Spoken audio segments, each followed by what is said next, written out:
नमस्कार मित्रांनो, विपाच्या माझघरमध्ये आपलं स्वागत आहे. मी विपशना म्हणजेच आपल्या सर्वांची लाडकी विपा आज बनवणार आहे मूग आणि नाचणीचा डोसा. तुम्ही ह्याला चिला देखील म्हणू शकता. हे बनवण्यात अगदी सोपं आहे, खूप पटकन बनवून होतं आणि मूग आणि नाचणी तर खूपच आपल्या खायला खूप हेल्दी असते. ह्याच्यामध्ये खूप प्रोटीन असतं, नाचणीमध्ये खूप कॅल्शियम आहे.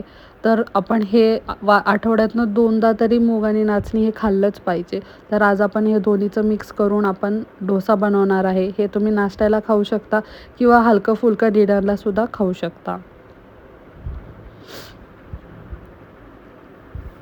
चला आता आपण ह्याची रेसिपी बघूयात. मी रात्री मूग भिजत ठेवले होते. मस्त त्याला मोड आणलेले आहे. 2 वाट्या बरोबर 2 वाट्या मी मूग घेतलेले आहे. भिजवलेले मोड आलेले मी मूग घेतलेले आहे. मोड जरी आले नाही तरी थोडं आपल्याला भिजवलेले मूग आपण घ्यायचे आहेत. ह्या मुगामध्ये आता मी थोडंसं आपलं एक तुकडा आल्याचा टाकते आहे. आल्याचा फ्लेवर अगदी मस्त येतो. हे टोटली ऑप्शनल आहे. ते ह्याला मस्त मिक्सरमध्ये मिक्स करून घ्यायचं, एकदम बारीक करून घ्यायचं. मी आता मिक्स करून घेतलेलं आहे, मस्त बारीक करून घेतले बघा ह्या पद्धतीत. ते आपण बोलमध्ये टाकणार आहोत. 2 वाट्या घेतलेल्या आहे मी. तर ह्याला थोडंसं वॉश करून मी ते पाणी परत ह्याच्यामध्ये टाकणार आहे.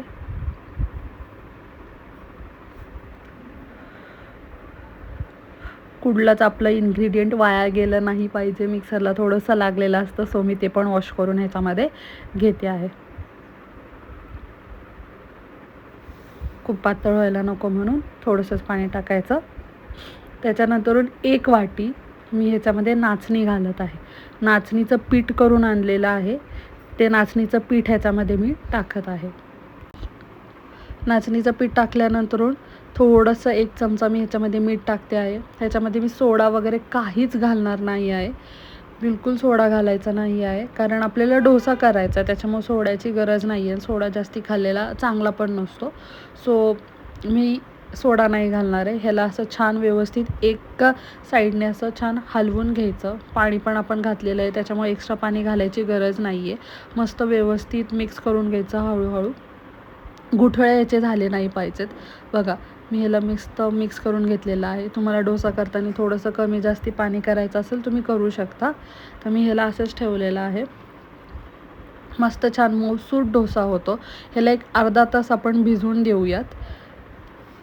झाकून ठेवायचं, अर्धा तास भिजवून ठेवायचं. चला आता आपण डोसा करायला घेऊयात. पॅन घेतलेला आहे मी. पॅन गरम झाला की आपण त्याच्यामध्ये थोडंसं तेल किंवा मिठाचं पाणी घालणार आहे. जर तुमचा पॅन नॉनस्टिक असेल तर मिठाचं पाणी घालायची पण आपल्याला गरज पडणार नाही आहे. माझं पॅन एवढा असा नॉनस्टिक नाही आहे. डोसा नीट येईल की नाही मला खूप शंका असते प्रत्येक वेळेस, कारण माझ्याकडं नॉनस्टिक नाही आहे. सो मी ह्याच्यामध्ये मिठाचं पाणी घालत आहे, जेणेकरून आपला डोसा व्यवस्थित निघून येईल.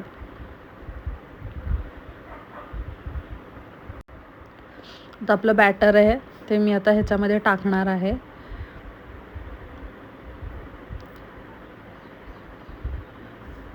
आपण डोसा जसा करतो तसंच एकदम आपण मस्त डाव घ्यायचा. पळी तुम्ही काय म्हणत असाल ते पळीमध्ये तो पळीच्या हेल्पने आपण पसरवायचा. जसा डोसा करतो तसंच एकदम करायचं. काही आपण वेगळं करायचं नाही ह्याच्यामध्ये.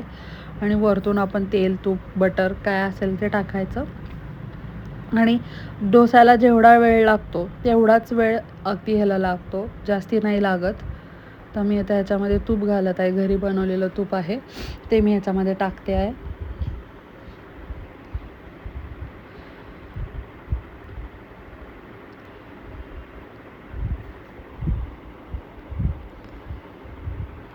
तूप मस्त छान मेल्ट होत आहे.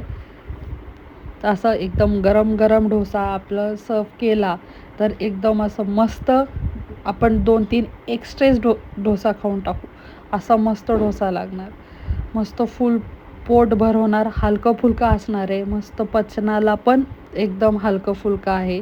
तुम्ही गिल्ट फ्री पोटभर खाऊ शकता हा डोसा. एक जण 2 ते 3 डोसे आरामात खाऊ शकतो, एक एक्स्ट्राच खाऊ शकतो. बिलकुल टेन्शन घ्यायचं नाही. मला तर आता हा डोसा निघायचा खूप टेन्शन आहे, कारण माझा नॉनस्टिकचा तवा नाही आहे, पण हा व्यवस्थित निघालेला आहे लकीली. वाव, मस्त डोसा झालेला आहे, मस्त मस्त छान. बघू शकता किती छान झालेला आहे.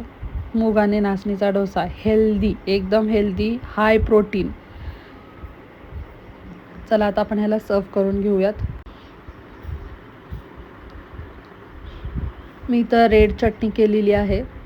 तुम्ही कोणतीही प्रकारची चटणी करू शकता. कमी ऑइलमध्ये चटणी करायची. आपण डोसा एवढा हेल्दी खातो आहे, तर चटणी कशाला आपण जास्ती ऑइली खायची. तर तुम्ही सांबारबरोबर देखील खाऊ शकता, चटणीबरोबर पण खाऊ शकता. बघा किती छान आपला डोसा तयार झालेला आहे. आता आपण त्याला मस्त खायला घेऊयात गरम गरम.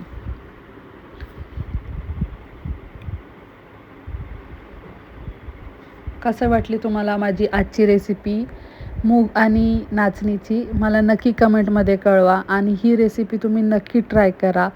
तुमच्या हेल्थसाठी खूप बेनिफिशियल आहे हे. So do try. थँक्यू. अशाच नवीन नवीन टेस्टी आणि हेल्दी रेसिपीज बघण्यासाठी प्लीज माझ्या चॅनलला लाईक, शेअर आणि सबस्क्राईब करा.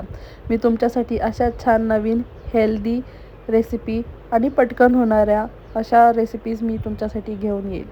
थँक्यू.